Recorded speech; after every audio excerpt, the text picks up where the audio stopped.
세상에 떠도는 기묘한 괴담들. 첫 번째 이야기, 강원도 춘천의 고등학교 다닐 때 실제로 겪었던 실화괴담. 아직도 그 순간을 생각하면 오싹해지네요. 저는 그 순간이 최고 무서웠습니다. 수능이 끝나고 홀가분한 마음으로 친구들과 놀러 다니던 때였어요. 제가 다니는 학교가 춘천에 있는 모모모모모 고등학교거든요. 하여튼 학교를 땡땡이 치고 우리는 한 친구 자취방에 놀러 가게 되었어요. 민규랑 성일이랑 저까지 해서 3명인데 정말 중학교 때부터 친구였거든요. 그래서 매일 3명이서 붙어 다니다시피 했어요.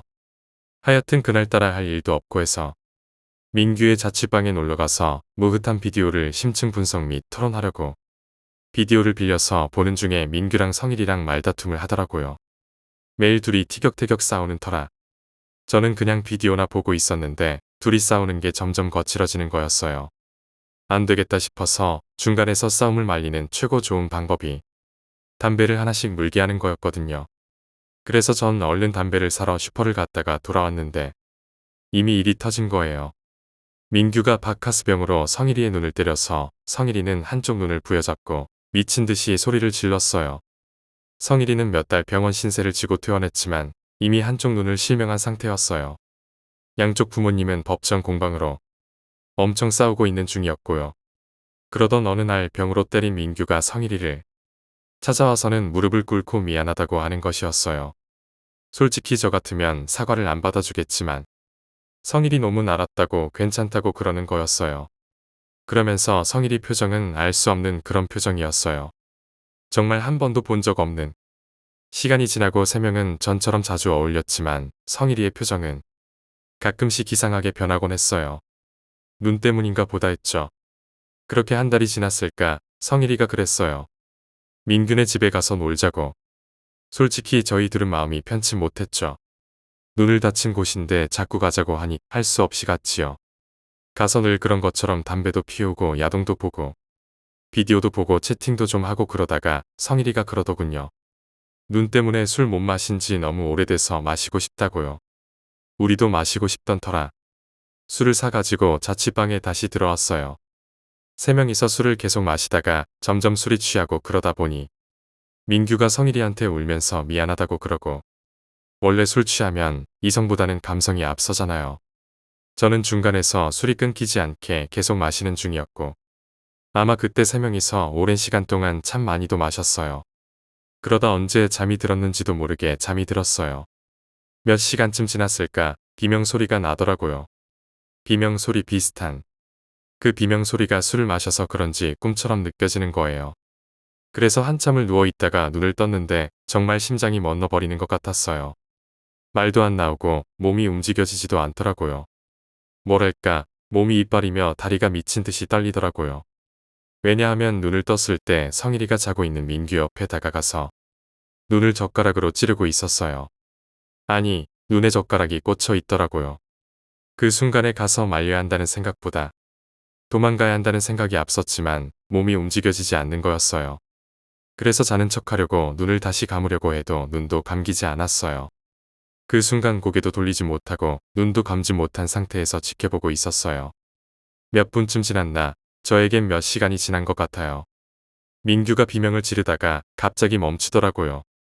그러고 나서 성일이가 저쪽으로 고개를 확 돌렸는데 눈이 딱 마주친 거였어요. 숨이 안 쉬어지더라고요. 정말 숨이 안 쉬어져서 호흡곤란으로 죽을 것 같았어요. 성일이는 저를 한번 보고는 주위를 두리번거리다가 열쇠를 집어서 주먹으로 꽉 쥐고 저한테 다가오는 것이었어요. 그러면서 하는 말이 너도 똑같은 개자식이야 하면서 달려들었어요. 벌벌 떨면서 얼굴을 가렸는데 성일이란 놈이 정말 사정없이 열쇠를 든 주먹으로 머리통을 계속 찢더라고요. 열쇠를 송곳처럼 세워서 그러다 방문 두드리는 소리가 났어요. 아마 민규랑 제가 소리를 지르는 통에 주인집 아저씨가 듣고 나오셨나봐요. 성일이가 도망가는 소리가 들렸지만 볼 수가 없었어요. 돌아볼 때 눈을 찌를까 봐서 주인 아저씨가 들어오셔서 경찰에 신고하고 병원으로 실려가고 저는 머리를 몇 발을 꿰맸지만 민규는 한쪽 눈을 잃었어요. 대수술까지 했고요. 나중에 경찰이 와서 성일이를 잡았다고 하더군요.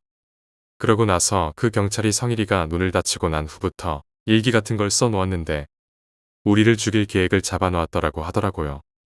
성일이가 징역을 살다가 이제 곧 석방된다고 하는데 정말 무섭습니다.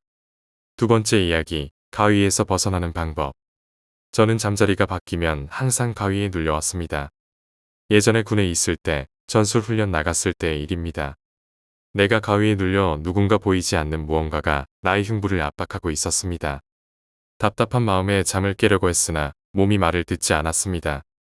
어떤 말도 행동도 취할 수 없었습니다. 겨우 힘을 내어 신음소리를 낼 수 있었는데 신음소리를 낸 이유는 고참이 바로 내 옆에 있었기 때문에 깨워달라는 의미에서 필사적으로 노력했습니다. 하지만 무심한 고참은 결국 저를 깨우지 않았습니다. 아침에 고참한테 그 이야기를 하니 어이없게도 난 내가 신음소리를 내길래 이상한 짓을 하고 있는 줄 알았지. 미안하다라고 하더군요. 또 다른 일은 막 잠이 들려고 할 때 누군가 내 얼굴을 심하게 때리는 것이었습니다. 정신이 멍할 정도였습니다. 아침에 일어나 보니 광대뼈 근처가 벌겋게 멍들어 있었습니다. 어젯밤 분명 나 혼자 잤는데 나한테 원한 살만한 사람도 없었고 이제 본론으로 들어가겠습니다. 가위에 눌리지 않기 위해서는 잠자는 형태가 중요합니다. 첫째, 머리를 창가 쪽으로 두지 않습니다. 되도록이면 동이 트는 방향으로 두십시오. 당신이 잠들었을 때 정체를 알 수 없는 누군가가 창문에서 당신을 노려보며 웃고 있을지도 모릅니다. 둘째, 낮잠을 되도록 피해서 불면증을 예방하십시오. 가위는 잠을 잘 때만 생기는 것은 아닙니다. 가위는 깊은 잠에 취해 있을 때는 일어나지 않습니다. 보통 사람들은 깊은 잠과 얕은 잠을 반복적으로 자는데 잠에서 잠시 깼을 때나 얕은 잠을 자고 있을 때 찾아옵니다. 셋째, 내 방에 수맥이 흐르는지 알아볼 필요가 있습니다. 확인하는 방법은 간단합니다. 이름은 모르겠지만 기역자 모양의 작대기 2개로 확인하는 방법입니다. 여러분도 잘 아시리라 믿기 때문에 굳이 설명은 하지 않겠습니다. 넷째, 특히 남성분들은 DDR을 너무 자주 하지 마십시오. 그리고 적당한 운동을 하십시오. 가위는 자신의 몸에서 기가 많이 빠져나가거나 심신이 필요할 때 자주 찾아옵니다. 대충 이것으로 예방은 끝났습니다. 이렇게 해서도 가위에 눌렸다면 다시 한번 생각할 것이 과학적으로 확실히 풀리지는 않았지만 실제 귀신이 자신을 괴롭히는 게 아니라는 걸 인식해야 합니다. 물론 가위에 눌렸을 때 정말 괴롭고 무섭습니다. 가위에 눌렸을 때 몸이 말을 듣지 않고 유일하게 할 수 있는 건 숨쉬는 것뿐입니다. 하지만 자신의 노력만 있으면 예컨대 자신의 입술을 깨물거나 혀를 깨물어서 그 상황을 벗어나거나 아무것도 아니니 그냥 잠이 들어버리거나 등등 탈출구를 찾아야 할 것입니다. 마지막으로 가위는 자신의 육체는 잠들었지만 정신은 잠들지 않은 상태라고 생각하면 됩니다. 종종 TV나 주위에서 가위에 눌렸을 때 자신의 육체를 보게 된다고 합니다. 그리고 죽은 사람이 살아나거나 병원에서 마취해서 깨어나지 못해 죽는 경우 등등. 몸과 마음이 하나가 되어야 한다는 말입니다. 반대로 정신이 잠들었는데 육체는 깨어있는 경우 소위 식물인간입니다. 무슨 말인지 여러분은 잘 아시리라 믿습니다. 세 번째 이야기, 친척동생의 괴담. 내가 초등학교 4학년이고 친척동생은 3학년이던 때였습니다. 여학생이지만 상당히 말괄량이었던 친척동생과 나. 지금은 아니지만 유난히 공부를 못했던 친척동생은 이번 시험까지 망치면 이모께서 집을 쫓아낸다고 울상을 짓더군요. 물론 나도 친구들과 어울려 노느라 그 시험은 완전 망쳤지요. 결국 집을 나가 살기로 마음먹는 친척동생과 나. 쿵짝이 잘 맞았던 7살 때부터 친구였던 은혜라는 친구와 은혜의 동생. 그리고 내가 말하고자 하는 친척동생의 여동생까지. 모두 5명이서 우리가 새로 살 집을 찾아 부산스레 움직였지요. 어릴 적 내가 살던 그 지역은 한때는 잘 나가던 동네였지만 80년대 나라를 일으키자는 운동으로 인해 석탄을 채탄하면서 반짝 흥행기가 있었던 지역이었습니다. 하지만 지금은 석유와 천연가스로 인해 망해가는 동네였죠. 그래서 그런지 우리 동네에는 빈집이 참 많았습니다. 빈집을 찾기 위해 빽빽하게 사택이 들어선 집들이 모인 곳에 들어가 자물쇠가 채워지지 않은 집을 찾기 시작했습니다. 이미 하얀 페인트 칠이 군데군데 벗겨지고 검은 석탄 가루가 날려 까맣기만 한 집을 하나둘씩 찾으며 우리가 새로 살 집을 찾기 시작했죠. 그렇게 30곳이 넘는 사택 단지를 일일이 확인한 후에 거의 끝집에서야 자물쇠가 채워지지 않은 집을 발견할 수 있었습니다. 급하게 이사를 갔는지 웬만한 세간살이는 그대로인 집이 우리는 너무나 마음에 들었고 친척 동생들을 이끌고 그나마 언니인 나와 내 친구가 앞장서서 들어갔습니다. 환한 낮이었지만 빛이라고는 얼마 들어오지 않는 컴컴한 방 안에 발을 들여놓자마자 친척 동생이 안 들어가겠답니다. 왜냐고? 네가 살 방을 정하라니까. 싫어. 결국 친척 동생과 어린 친구의 동생만 남겨둔 채 나와 내 친구 그리고 그 친척의 동생과 함께 방에 들어섰죠. 그 집은 큼지막한 창문이 있음에도 불구하고 집 앞에 위치한 커다란 앵두나무 때문인지 집안엔 볕이 많이 들지 않았습니다. 그래서 곰팡이 냄새도 심했습니다. 방 3칸인 집을 이러저리 탐험하고 다녔습니다. 제일 처음으로 책상이 있는 작은 방에 들어갔죠. 방 한가운데로 밀려나 있는 책상과 벽에 붙은 생활 계획표로 봐서는 초등학생이 사용했던 방 같았습니다. 작은 방을 구경하는 도중 등골을 타고 오싹한 느낌은 들었지만 이내 떨쳐버리고 큰 방으로 다다닥 튀어갔죠. 그리고 쾅 하고 닫히는 방문. 바람이 세게 불었나 보다 생각하고 큰 방을 구경하는데 친척 동생이 소리소리를 지릅니다. 언니, 빨리 나와. 나 집에 갈 거야 그냥. 저놈의 지집에 너한텐 방 없다. 장롱 안에서 밖에 못 자게 할 거야. 다짐하고는 다시 구경을 했죠. 여기에 여러 가지를 갖다 놓자. 강아지도 키우자. 하면서 히덕거리며 놀았죠. 안에 있으니 너무나 밖에 나가기 싫더군요. 한여름이라 밖이 더워서 그랬는지도 모르겠지만 결국은 안 나가고 안에서 친구들과 놀았습니다. 특별하게 무언가를 하고 놀았다는 기억은 없는데 그 안에서 아무 이유 없이 30분 이상을 서서 놀았다고 하더군요. 친척 동생의 말에 의하면 말이죠. 수다를 참 징하게 떨었나 봅니다. 한참을 있는데 친척 동생이 밖에서 소리 지르고 난리가 났습니다. 옆에 따라왔던 친구 동생도 언니가 그러니까 따라 겁을 먹어서 소리 지릅니다. 언니들 나와. 빨리 나와. 결국 저희도 밖으로 나갔죠. 정신없이 앞서서 집으로 향하고 친척 동생이 우리 뒤를 따라 한두 발자국 정도 뒤쳐져서 오고 있었습니다. 그런데 갑자기 앞서서 뛰기 시작하더군요. 뭔가 느낌이 이상하기에 저희도 빨리 뛰었죠. 한참이 지나 어른들께 매타작을 당한 뒤 우리는 또 같이 모여 앉았습니다. 두런두런 이야기를 하는데 친척 동생이 그러더군요. 귀신 봤어. 나 그때 귀신 봐서 무서워 죽는 줄 알았어. 어떻게 생겼는데? 자세히는 모르겠어. 처음 그 집에 들어가려는데 왠지 기분이 좋지 않았다고 하더군요. 그래서 내 친구 동생을 데리고 그 집 앞 작은 방 창문 쪽에 서서 방 안을 구경하는데 무언가 하얀 게 시야에 잡히더랍니다. 그래서 뭔가 하고 자세히 쳐다봤더니 귀신이 자신을 노려보더랍니다. 분명 희끄무리한 형체인데 자신을 노려보고 있다는 그 느낌만은 너무나 확실해서 온몸에 털이 솟더랍니다. 온몸을 부들부들 떨며 그 귀신과 눈을 마주하는데 그 순간 문이 벌컥 열리며 우리가 들어오더랍니다. 책상도 구경하고 벽도 구경하면서 분주하게 움직이는 우리를 귀신이 그 자리에 꼼짝 않고 서서 계속 노려봤다고 하더군요. 그러면서 친척 동생도 노려보고 있는 그런 느낌. 그때부터 친척 동생이 소리치기 시작합니다. 언니, 빨리 나와. 그냥 가자. 바로 창문 앞에서 우리가 서서 구경하고 있음에도 불구하고 그렇게 내지르는 소리가 들리지도 않는지 눈길 한 번 주지 않고 구경하더랍니다. 우리가 방을 나가자 그 귀신은 친척 동생을 한 번 째려보더니 우리를 쫓아다니더랍니다. 저희가 들어가는 방마다 따라다니면서 문을 쾅쾅 닫고 방을 휘휘 돌아다니면서 우리를 쫓아다님에도 불구하고 창문가에 서 있는 제 친척 동생을 한 번씩 노려봐 주는 건 잊지 않고 말이죠.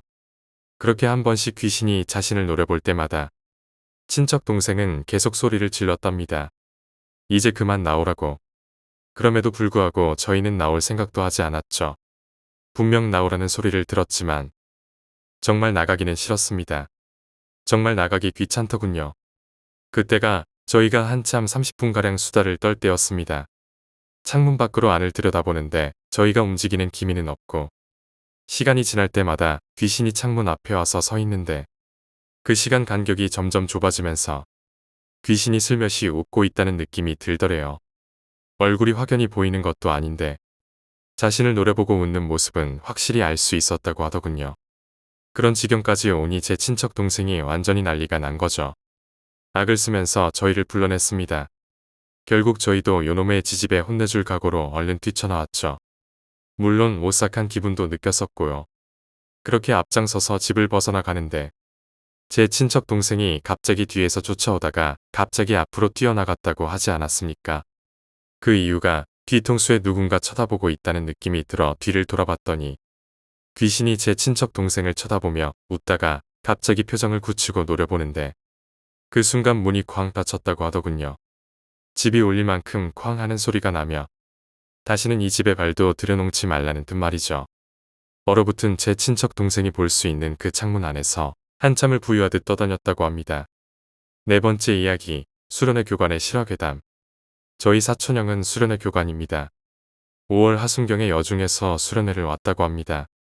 그 수련시설은 유스 호스텔 같은 곳이 아닌 자체 건물이었는데 한두 학교가 묵을 만한 숙박시설과 넓은 레크리에이션 광장, 캠프파이어를 할 수 있는 곳이 있었습니다. 그 수련회 장소로 가려면 강이 있었고 무엇보다 약간 산에 있었다고 합니다. 한마디로 시골 같은 곳이었죠. 당시 제 사촌형은 자격증을 취득하고 처음 했던 교관이었는데 처음 그곳에 갔을 때부터 뭔가 섬뜩한 느낌이 들었다고 합니다. 알 수 없이 기분이 나빴다고 합니다.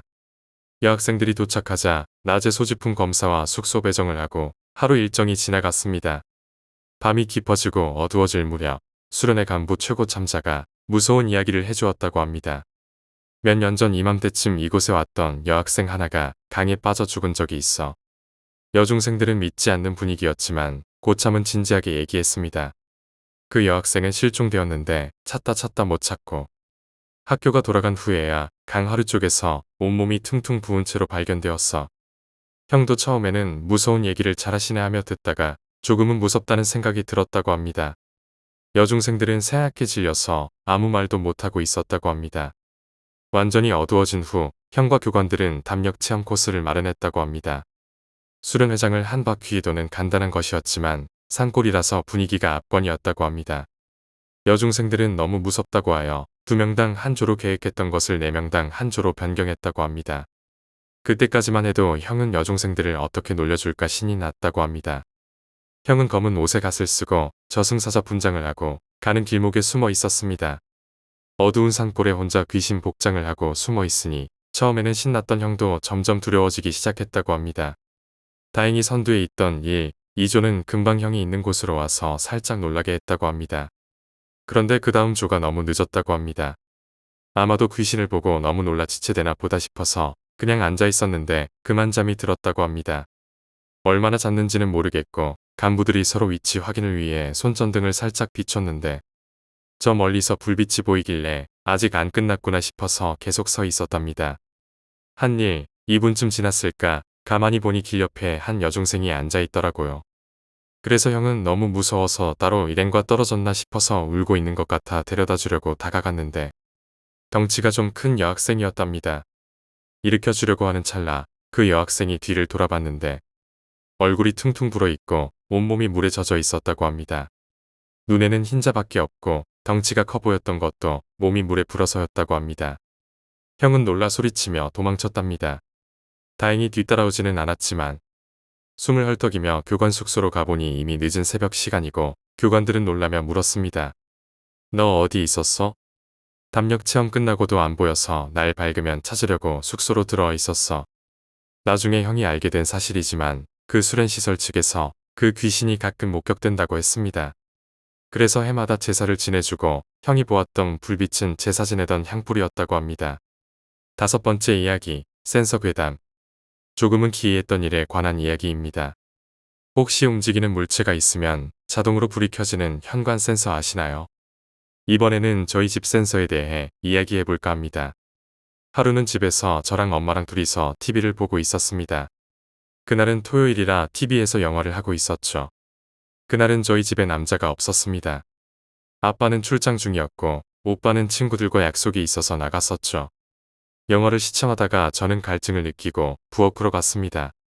한창 정수기에서 물을 받고 있을 때였습니다. 그때 갑자기 현관 센서가 작동하면서 현관불이 켜졌습니다. 저는 순간적으로 깜짝 놀랐지만 오빠가 왔나 하며 인터폰을 들었습니다. 그 화면에서는 밖에 아무도 없었습니다. 저는 왠지 모를 무서움과 호기심에 현관문을 열어볼까 하다가 혹시나 하는 생각에 그냥 인터폰만 들여다보며 사람을 찾았습니다. 이상하다. 사람이 들어와야 센서가 작동할 텐데 라고 생각하며 그냥 옆집에 사람이 들어가는데 우리 집 센서가 작동했나 보다 했습니다. 여러 가지 생각을 하고 있을 때 현관불은 다시 꺼졌고 저는 아무 생각 없이 물컵을 들고 다시 방에 가서 엄마와 함께 TV를 보다가 잠들었습니다. 한 새벽 3시 반쯤 되었을까요? 아까 물을 너무 많이 마신 탓에 화장실에 가고 싶어서 잠에서 깼습니다. 저희 집 구조가 화장실이 현관에서 그리 멀지 않은 곳에 있어 화장실에 가려면 현관이 옆으로 보이는 구조입니다. 침대에서 부시시 일어나 방문을 열자 받기 화난 겁니다. 불이 다 꺼져 있을 텐데 하며 내가 켜놓고 잠들었나 하며 화장실 가는 김에 꺼야겠다고 생각했습니다. 가는 길에 부시시한 눈으로 불빛이 있는 곳으로 눈을 돌렸는데 그곳은 마루나 방이 아닌 현관문이었습니다. 저는 순간적으로 공포를 느꼈습니다. 새벽 3시 반에 누가 저희 집 현관 앞에 서 있거나 지나가겠습니까? 저는 두려움을 참고 인터폰으로 밖에 누가 있는지 확인했습니다. 혹시 오빠가 술에 취해 집에 못 들어오고 현관에서 자고 있나 하는 엉뚱한 생각도 들어서였죠. 그런데 아무리 확인해도 밖에는 아무도 없었습니다. 더욱 무서운 건 현관 센서가 꺼질 생각을 하지 않았다는 겁니다. 제가 화장실에 갔다가 마루 소파에 앉아 머리를 식힐 겸 커피 한 잔을 타서 다 마실 때까지도 불이 켜져 있었습니다. 커피 한 잔을 다 비우고 나니 센서가 고장이 났나 보다라고 생각이 정리되었습니다. 그래서 저는 내일 수리기사를 불러야겠다고 생각하고 다시 제 방으로 가서 잠을 청했습니다. 다음날 아침에 오빠가 들어와서 저는 어젯밤 일을 말했습니다. 오빠가 이상하다는 듯 말했습니다. 현관 센서는 신발장으로 사람이 들어와야지만 불이 켜져. 밖에 누가 지나가도 켜질 수가 없는데 저게 어떻게 켜졌지? 진짜 고장 났나 보다. 저는 오빠의 말에 조금 겁을 먹었지만 고장이야 고장하며 대수롭지 않게 넘겼습니다. 그날 오후에 수리기사를 집에 불러 어젯밤 일을 말씀드리고 수리를 부탁했습니다. 기사님은 잠깐 센서를 살펴보시더니 이거 전혀 이상이 없는데요. 상태가 너무 양호해서 이거 10년은 넘게 쓰겠어요. 라고 농담을 하셨습니다. 그럼 어젯밤 그 불은 무엇이란 말인가요? 저는 당황해서 기사님께 물어봤습니다. 혹시 밖에 누가 지나가거나 서 있어도 센서가 작동하나요? 그러자 기사님은 현관 불이 왜 달려 있겠습니까? 신발 벗고 신을 때 쓰라고 있는 거죠. 밖에서 사람들 지나가는 것까지 일일이 반응하면 전기세 엄청 나가요. 하셨습니다. 그렇다면 어제 제가 마루에서 커피를 타서 그 한 잔을 비울 때까지 적어도 15분은 좋게 되었을 텐데 그 시간 동안 누군가가 저희 집 현관에 있었다는 말이 됩니다. 보통 센서는 길어도 1분도 안 돼서 꺼지게끔 설정되어 있으니까. 센서에 잡히는 것이 있어야 불이 계속 켜지지 않습니까?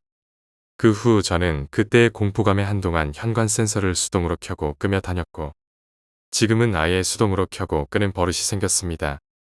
이제 자동이라는 말이 무색합니다. 6번째 이야기, 군대 괴담. 전 2000년도에 군 입대해서 아주 땅끝 마을로 군 배치가 되었습니다. 전남 고흥에 근무했거든요. 여러분들이 알고 계시는 마파도가 있는 곳이죠. 거기에 있는 충장부대는 거의 해안 근무 위주로 하는데요. 취약 시기 때나 정기적으로 해안 근무를 교대로 해나가고 있는 곳이죠. 전 박격포 중대라 지원 근무로 나갔던 편이었습니다. 제가 주로 취약 시기 때 해안 근무 섰던 곳이 율포 해수욕장이었는데요. 저녁 6시부터 다음날 아침 6시까지 정해진 초소에서 근무를 서고 나옵니다. 한때는 근무를 나가는데 비가 조금씩 오더니 조금 어둑어둑해지더군요. 제가 근무를 섰던 초소가 산비탈진대라 더욱더 어두웠고요. 비가 와서 그런지 부두에 사람도 없고 그냥 어둑어둑하더군요. 그 당시 부사수였던 후임도 나란히 근무를 서고 있었는데요.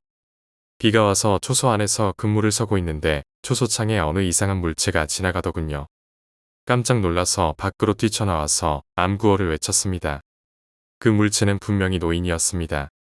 지팡이를 들고 있는 그 노인은 슬그머니 우리를 쳐다보고 가던 길을 가고 있었죠. 이상했던 건 분명히 누군가가 올라왔다면 인기척이라도 느꼈을 텐데 그리고 올라오는 길에 초소문이 바라보고 있기에 확실히 보였을 텐데 너무 이상했었죠. 그리고 더욱 이상한 건 그 노인이 향하는 쪽은 길이 없었다는 겁니다. 게다가 어두웠기에 앞이 보이질 않았고요. 저희는 그냥 다시 돌아오시겠지 하고 근무를 서고 있었는데 끝내 그 노인은 길 아닌 길로 가시고 다시는 오시질 않더군요. 찜찜한 기분에 그 노인의 초점 없는 눈이 자꾸 생각이 나더군요. 근무 철수하고 나서 소초장한테 얘기를 했습니다. 소초장님, 근무 중에 이상한 노인을 봤습니다. 소초장은 등골이 오싹해졌습니다.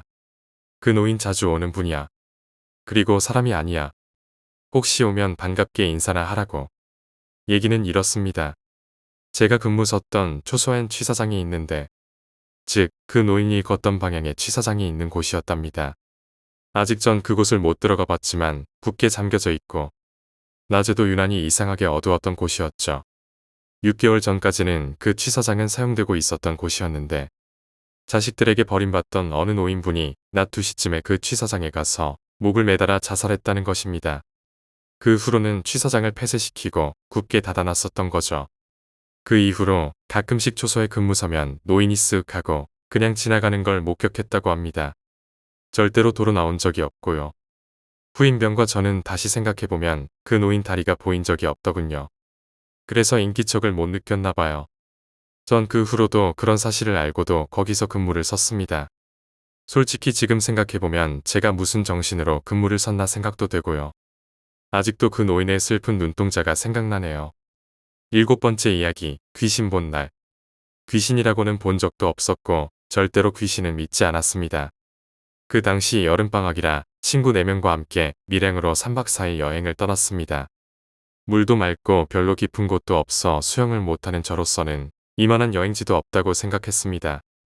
그렇게 몇 시간을 수영하며 놀다가 물에서 나왔을 때였습니다. 친구 중 한 명이 저쪽을 가리키며 이상한 형광빛이 보인다는 겁니다. 그래서 저희는 동시에 그쪽을 봤지만 아무런 이상이 없어서 그 친구에게 우리를 놀리느냐며 엄청나게 구박했죠. 장난친 거라며 웃을 줄 알았는데 이 녀석은 되려 우리를 이상하게 쳐다보며 너무나도 진지한 표정으로 정말로 저 빛이 안 보이냐며 계속 반복해서 묻더라고요. 우린 정말 어이가 없어서 그냥 웃어넘기고 술 마실 준비를 했습니다. 그때가 7시 정도였던 걸로 추측됩니다. 아, 그리고 그 형광빛을 봤다는 친구는 평소에 귀신이 자주 보인다고 말했던 녀석입니다. 하지만 워낙 거짓말을 밥 먹듯이 하던 터라 친구들은 그것마저도 믿어주지 않았죠. 슬슬 안주가 준비될 때쯤 조금씩 어두워지기 시작했고 우리는 텐트 앞에 후레쉬를 켜놓고 앉아 술을 마시기 시작했습니다. 첫 잔을 들이키고 참아왔던 소변이 급해져 저는 뒤쪽에 텐트도 없고 사람도 거의 지나다니지 않는 낮에 봐두었던 쪽으로 소변을 보러 갔습니다. 그리고 후레쉬는 하나밖에 없어서 텐트에 있는 걸 가지고 가지 못했습니다. 그런데 뭔가 이상하다는 생각이 순간적으로 스치고 지나갔습니다. 분명 낮에 이쪽은 발목 높이의 잡초투성이 땅에 졸졸 물이 흐르는 냇물이 있었는데 그때 제 눈에 들어온 풍경은 풀이 제 키만큼 높게 올라서 있었고 오른쪽에는 엄청 큰 바위가 보였습니다. 그 커다란 바위 위에는 단발머리의 얼굴이 아주 하얀 여학생이 다리를 걸치고 앉아 저를 쳐다보고 있었습니다. 내가 길을 잘못 기억했나?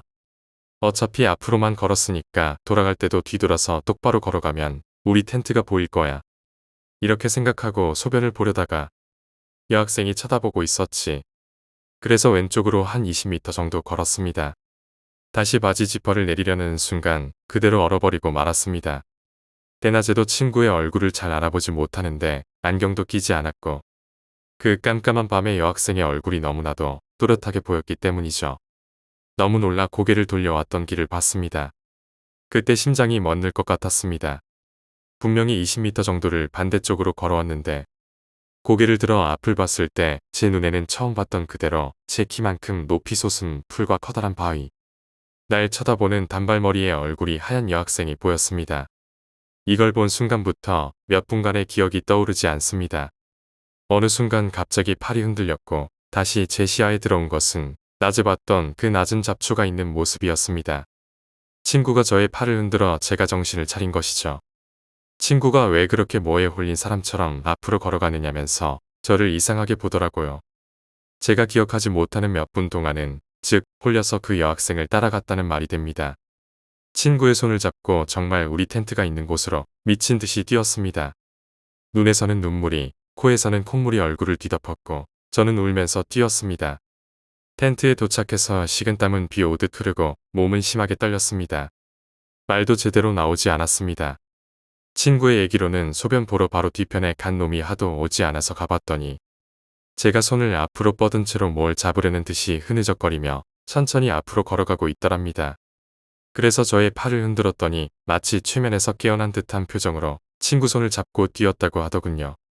그런데 이상한 점은 친구는 절 텐트 바로 뒤에서 발견했는데 제가 걸어갔던 약 20m의 거리는 어떻게 해석해야 할지 아직도 의문입니다. 친구들도 모두 겁을 집어먹고 우리는 더 이상 잊지 못하고 뜬 눈으로 밤을 지새우고 다음 날 바로 집으로 돌아왔습니다. 그 빛을 봤던 친구의 집에 제일 먼저 짐을 풀어갔는데 친구의 어머니가 왜 이렇게 빨리 왔냐고 물었습니다. 그래서 있었던 일을 사실대로 얘기해줬더니 친구의 어머니는 놀라며 말씀하셨죠. 거긴 몇 년 전 물이 심하게 불어서 많은 사람들이 익사한 곳이야. 다시 한번 놀라지 않을 수 없었습니다. 어쩌면 친구가 봤던 형광빛은 그곳에서 죽은 사람들의 영혼이 떠나지 못하고 모여 있었던 것은 아닐까요? 8번째 이야기, 귀신과의 대화. 친구들과 동창 모임을 갖고는 얼큰하게 취기가 오른 상태로 집으로 걸어가고 있었습니다. 몇 년 만에 동창들도 보고 기분 좋게 술도 마시고 해서 콧노래가 흥얼거리더라고요. 우리 집이 시골은 아니지만 그래도 조용하고 아직 발전 중인 지역이라 사람들도 별로 살지 않는 원룸촌이었거든요. 이 지역이 원래는 산이었는데 산을 깎아서 원룸들이 들어서고 있는 그런 지역이었어요. 그래서 어둡고 한적하고 산으로 둘러싸여 있지요. 아무튼 걸어가고 있었는데 제정신이라면 새벽길이 무서웠겠지만 술에 취해서 그런지 조금은 덜 무섭더라고요. 한참 노래 부르며 가고 있는데 오줌이 마렵더라고요. 깜깜하고 아무도 없으니까 옆에 풀숲에 살짝 몸을 숨기고 볼일을 보고 있는데 고개를 들었더니 사람이 앞에 서 있는 거였어요. 분명 아무도 없었는데 어찌나 놀랐는지 오줌이 뚝 끊기고 정말 응가를 쌀 뻔했어요. 소리도 못 지르겠더라고요. 억하고 소리가 나왔어요. 놀라는 게 몇 초잖아요. 몇 초가 지나니까 놀란 마음이 좀 가라앉더라고요. 앞에 있는 사람도 놀랐는지 뻘쭘해하는 것 같고 그리고 나서는 돌아서서 다시 집으로 가려고 하는데 그 사람이 부르는 거예요. 담배 좀 빌릴 수 있나요? 그 사람이 말을 걸어주니깐 좀 더 무서움이 덜해졌어요. 담배를 주고 불을 붙여주고 그때 얼굴을 자세히 봤는데 보통의 40대 초반 아저씨 같았어요. 평범하게 생긴. 솔직히 이 아저씨가 시비 걸어도 20살 초반인 내가 제압할 수 있을 만큼 몸도 빈약해 보였어요. 하지만 키 하나는 정말 크더라고요. 아무튼 불을 붙여주고 나서 그 아저씨가 묻더라고요. 혹시 오다가 꼬마 남자아이 봤어요? 자기 조카인데 어디 있는지 못 찾겠어요. 그래서 이 아저씨가 조카 찾으려고 이렇게 돌아다니나 보다 하고 생각했어요. 안쓰럽기도 하고 같이 찾아주고는 싶었지만 귀찮고 졸리고 해서 그냥 집으로 돌아갔어요. 다음 날 아침 숙취로 고생하며 일어나서 일하러 나가는데 형이 그러더라고요. 5살 난 꼬마가 옥상에서 떨어졌는데 아침에 발견돼서 병원에 실려갔어. 많이 다쳐서 중태지만 생명에는 지장이 없대. 그때까지만 해도 아이가 놀다가 떨어졌나 보다 생각했죠. 술도 덜 깼고 심각하게 생각하지도 않았어요. 어제 새벽 일은 잊혀졌죠.